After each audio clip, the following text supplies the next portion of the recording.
Hey everybody, I wanted to make a video about how I fixed my table saw for my shop. What I have is a Ridgid 4512 cabinet table saw. And that saw is the heart and soul of my shop. I use a lot of other saws in here for various things, miter saws, scroll saws. I use all kinds of things, but the heart and soul of this wood shop, the one I use the most, is by far my table saw. Well, yesterday I took my table saw, it's on wheels, I took it outside and was going to make some cuts on a project we were starting on. And as soon as I turned my saw on, I heard a split second, I heard a noise. I didn't see anything, but I heard a noise and my saw wasn't running at all. Well, I looked down and this outlet right here, I don't know if you can see that it's burnt. That outlet was black and it I'd obviously had some kind of surge and now my saw wasn't working.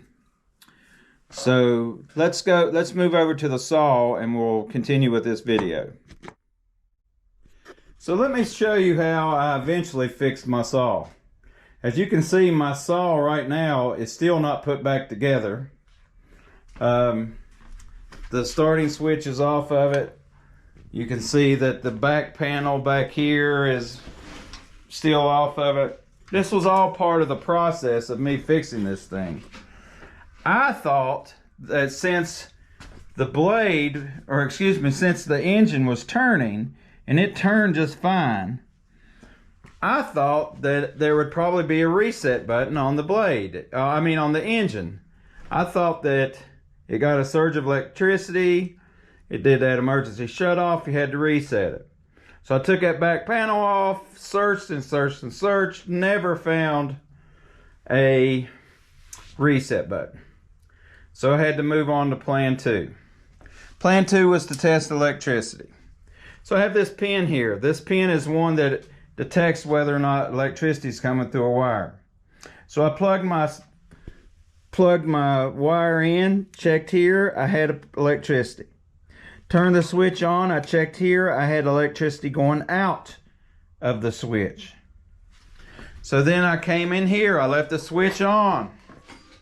I came right here. I checked where the electricity was going into the motor. I had electricity. And while I was here, if I cut it off, the electricity would go off on the pin. So I was thinking that, well, if I'm getting electricity going to the engine, then it's got to be a reset button in here or anything. But I scratched my head. Well, I called my brother, Gary, because he's really good at doing this. He does this kind of thing for a living.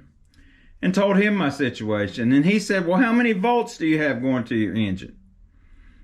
Because you could be getting electricity and not have the right volts going to it, which I didn't know. So he asked me if I had a meter, something to read it. And I do. So I have this one right here. You can pick up one of these really cheap at Home Depot, and all you do is put one red wire, put either the red or the black, put one on neutral and one on hot, and this will tell you how many volts you're getting.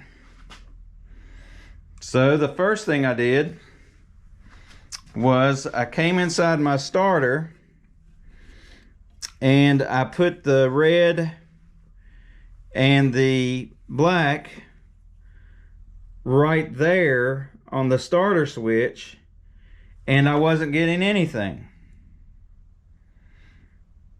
So I'm like, wait a minute, why, if that's the inline coming on to my switch, why when I put the red pin up to it was it telling me I had electricity, but when I put this on it, it was not reading any voltage? And it was because I was only getting a very limited amount of electricity coming to it.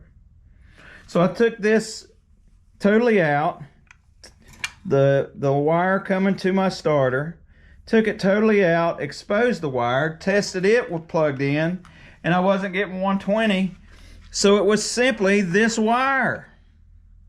I never knew that if you got a surge of electricity, that one wire, and it was like a 6-foot long wire, that somewhere something happened inside that line and it messed up just the wire. There was nothing wrong with my saw, nothing wrong with this starter, nothing. It was that wire, which really stunned me. So I just replaced that wire, and now my saw is running perfectly. So guys, if you ever have a saw or something like that in your shop, and you're wanting to figure out like the electricity, start at the very beginning. Check the wire coming in. Go get you one of these cheap meters. Make sure you're getting 120 volts coming into your machine. If you are, then check this one. Make sure you have 120 volts going out of your switch. If you have 120 volts coming into your switch, 120 volts going out of your switch, it's going to the motor, then the electrical problem has to be in your motor, because that will tell you 120 volts are coming into the motor. At that point, it could be a number of things, but I wanted to share that because it was just amazing to me that something could go wrong with a piece of wire, and it did. So that's it. Hopefully this might help somebody someday fix their saw. Have a nice day.